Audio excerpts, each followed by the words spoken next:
Have you ever had the feeling that you knew what someone was going to say just before he said it? Or have you ever walked into a strange room and had the sensation that you'd been there before? Well, if you have, you've taken a small step beyond. Now watch a giant step.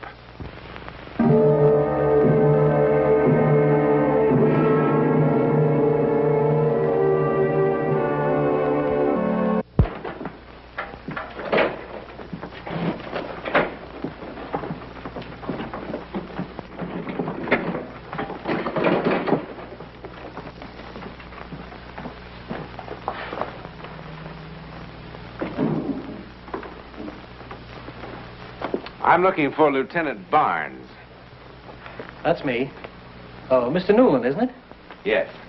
Well, didn't you get my wire last night? No, just the letter. Oh, well, I sent you a wire and told you not to come up. Well, it's strange I didn't get it. The letter said the house was being torn down today. Yeah, well, it's all a mistake. I acted on an impulse. An impulse? All right, Lieutenant. That's kind of normal. We all have impulses. Look, I changed my mind, okay? Sure. I'm sorry to have brought you up here for nothing, and I'll be glad to pay your expenses. No, that's not necessary, Lieutenant. I kind of enjoyed the ride. Believe me, this is not the first wild goose chase I've been on. Look, if I told you about the house, nobody'd believe it. I haven't got a scrap of proof. But you believe it, don't you? Yeah.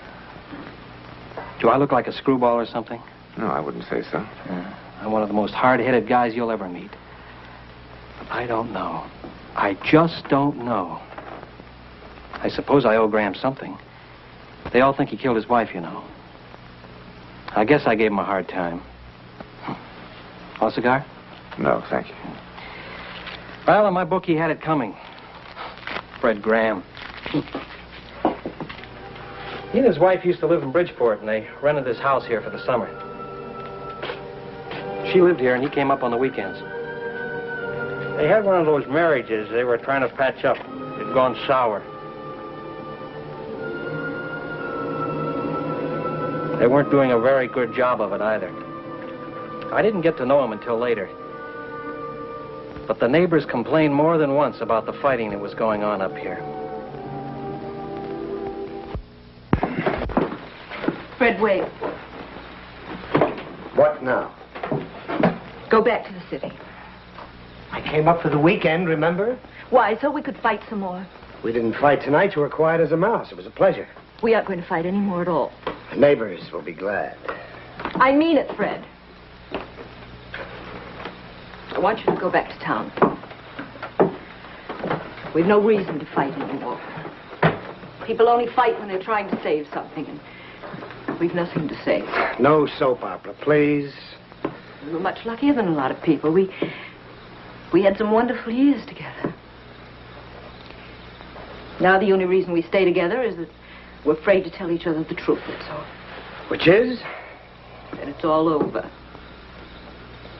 We don't have one single reason to stay together 1 minute more.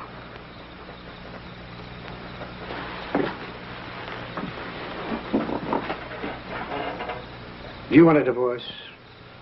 Well, do you? No. Then what? I'm just going into the house. It's a remarkable house. Terrible house. I was sitting in the living room this afternoon thinking about how absolutely finished we were. And deciding it was all my fault. No, it's nobody's fault.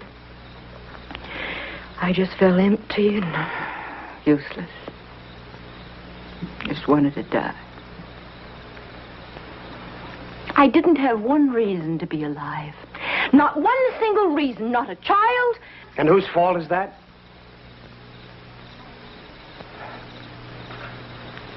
Not a husband. I felt like this before. I've taken a sleeping pill or a drink and slept it off, but this afternoon in that house, something happened to me. It was like I don't know how to explain it. It was as if I could translate my not wanting to exist into actuality. I felt empty. As if I were being swallowed up, as if I'd reached the point of zero. I thought, if I look into a mirror, there won't be any reflection. And if I stand in front of the light, there'll be no shadow. Come on, Ruth, it's late. All I have to do is let go. Really let go. And it would be the end of me.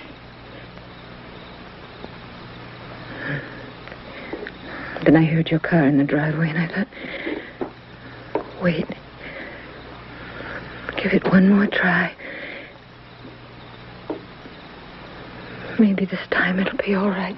Maybe this time it'll be like it was before.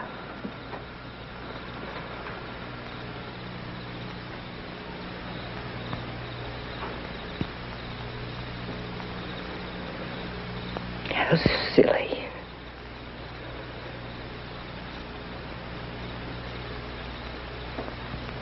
How silly. Yes. Silly and stupid and boring.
Ruth?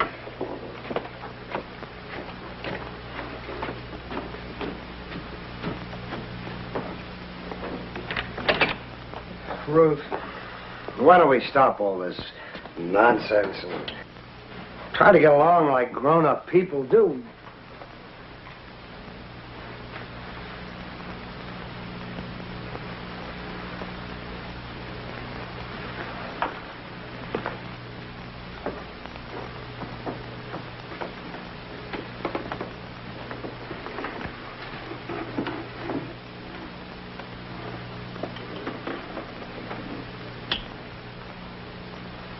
I think I preferred it when we had an honest-to-Pete drag-out fight. Didn't you?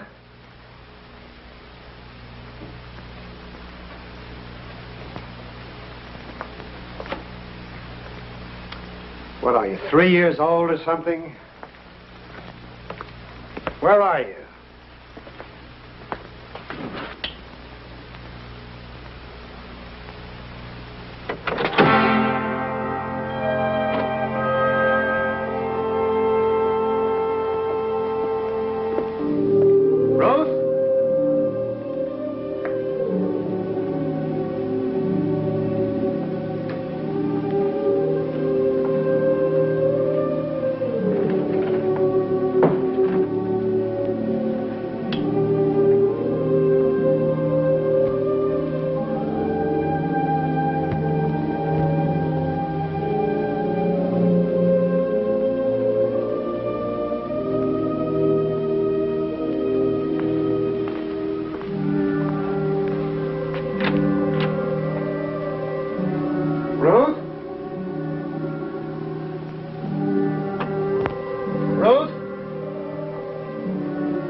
Well, Mr. Graham called and asked me to come over to his house at 9:30 that night.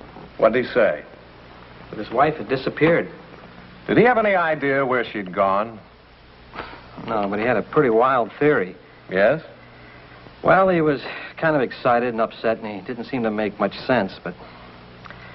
Well, the gist of it seemed to be that she had walked into the house and vanished into thin air. That's what happened, I swear. What did you do then, Lieutenant? Well, I looked the house over from top to bottom. I couldn't find her or her body. Your Honor, I move the phrase, "or her body," be stricken from the records. Well, all right, Henry. But again, let me remind you that this is only the preliminary hearing, not a trial, and the prosecutor is allowed a little more leeway to develop his case. Go ahead, Lieutenant. Well, and I checked all the neighbors here in town. Yes? There seemed to have been some trouble in the marriage. A lot of fights. Your Honor, that's hearsay. I have 10 witnesses who are willing to go into great detail. Your Honor, that's nobody's business but mine. Then I went to Bridgeport to the apartment. Checked the neighbors there. It was the same story. I have several sworn statements from the neighbors, Henry. What else did you do to try to locate Mrs. Graham besides going through the house?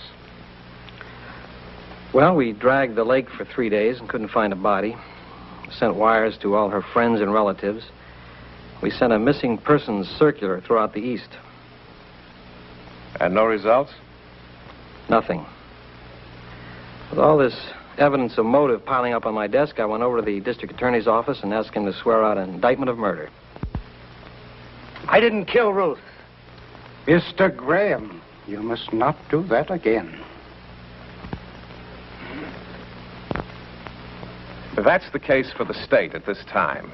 Except that I would again like to point out that perhaps people disappear into thin air in India or places like that, but not in good old Connecticut. And I strongly believe that we have enough evidence to hold this man for trial.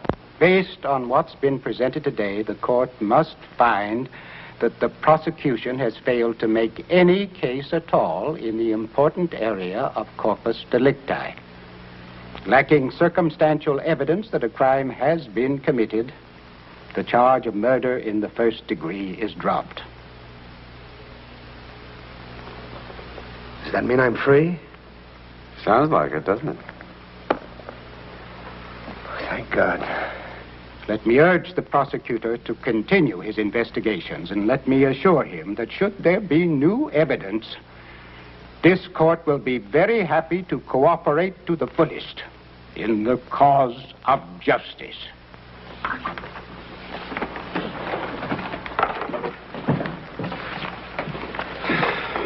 Well, Mr. Graham, you're free. You're absolutely certain I killed her, aren't you? Yep. Didn't you?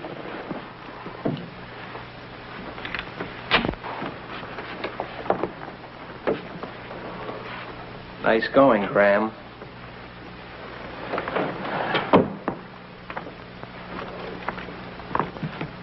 You know, I gotta admire a job well done, even if it is murder. Now, look. You're clean as a whistle. So pack your suitcases, lock your house, go back to Bridgeport, and have a big laugh. But let me warn you, if I so much as find one hair of her head, one blood stain, one fingernail, I'm going to get you if it's the last thing I ever do. I'll make it easier on you, Lieutenant. I'm going to stay in that house. I'll bet. I'm going to tear that house apart until I find out what happened to my wife. Uh-huh. I am!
nobody home. Go away.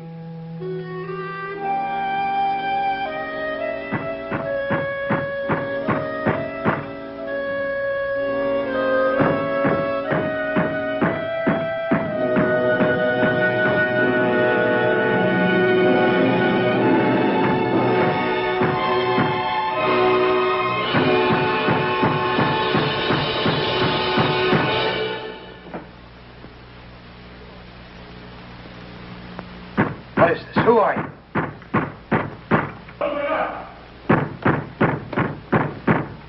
Answer me. Who are you? Stop it! Oh, stop it! Go away! But, Miss Agatha, you can't just lock yourself up in this house forever. Oh, yes, I can. Forever. But everyone feels awful about what happened. Well, that's 32 years of my life I gave to that school. I had nothing else, just the school. And then to suddenly drop me. Just as though all those years didn't mean a thing. Well, you know how the town felt about it. I don't want to talk about it.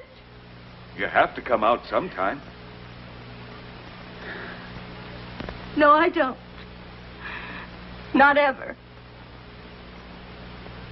Not from this house. But they'll break in and make you come out. For your own good. Let them try. Who are you?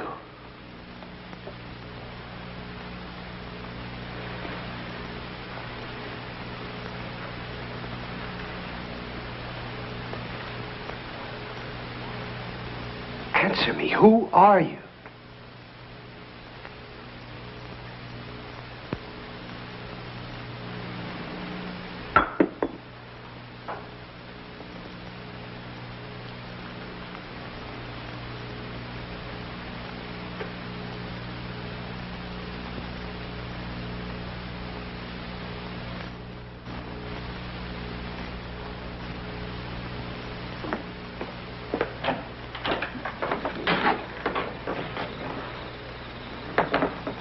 What's the matter with you? You look terrible. Something crazy just happened. What's the matter? You been drinking? She talked just like Ruth did. Who? Name was Agatha. What are you talking about? She taught school for 32 years. Who did? What are you doing in front of my house? Well, I like to sit here and hear you tear things apart. I reported you to the real estate man. That was my duty, you know. But he said you'd posted a bond to take care of all the damages, so it was okay with him. Besides, they're going to tear this house down and build a highway through here. Look, when are you going to stop this foolishness and tell me how you killed her? You're going to feel a lot better about it when you do. Leave me alone. I'll never leave you alone. Where would the school records be kept? The city hall. Are they public records? Could I get to them? Yeah. You're a citizen, aren't you?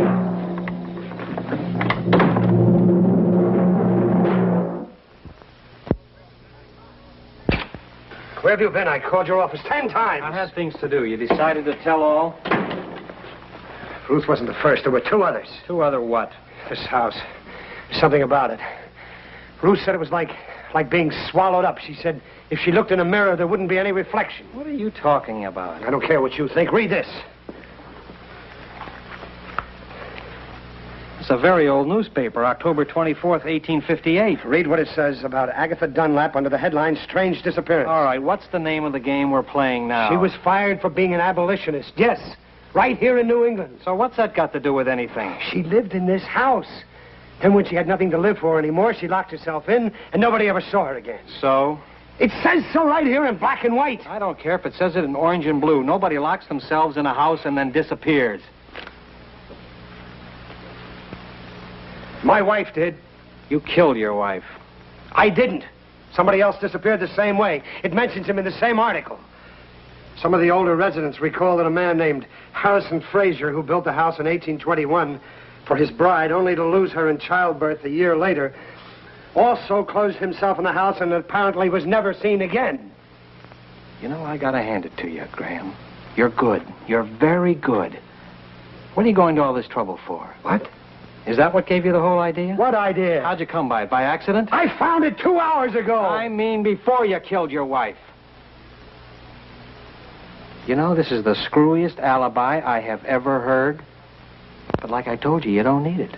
You really don't need it. You're in the clear. Barnes, listen. I didn't kill my wife. Nobody will ever believe me. Nobody that's sane. I didn't believe Ruth. I thought she was out of her mind. But I didn't kill her. And nobody will believe me.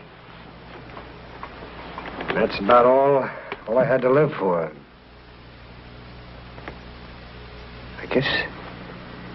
I guess this is how Ruth felt. That school teacher and the poor guy whose wife died on him. All I had to do was let go, and that would be the end of me. That's what Ruth said.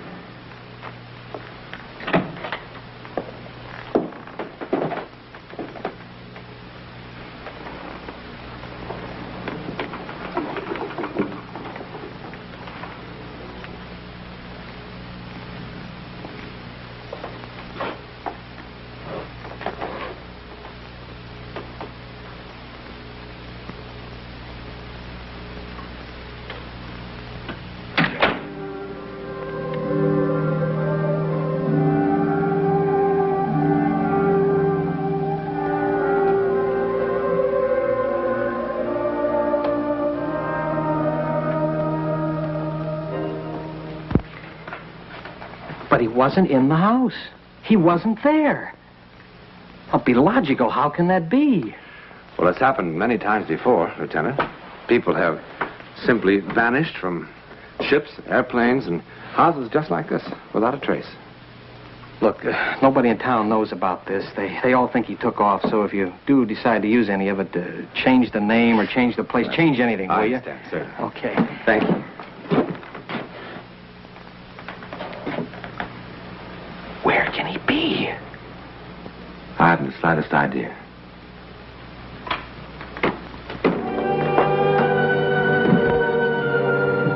Before Albert Einstein, men were positive that there were only 3 dimensions. Now we are equally positive that there are only 4. That is until someone discovers a 5th dimension. Or perhaps it's already been discovered by people like Mr. Graham.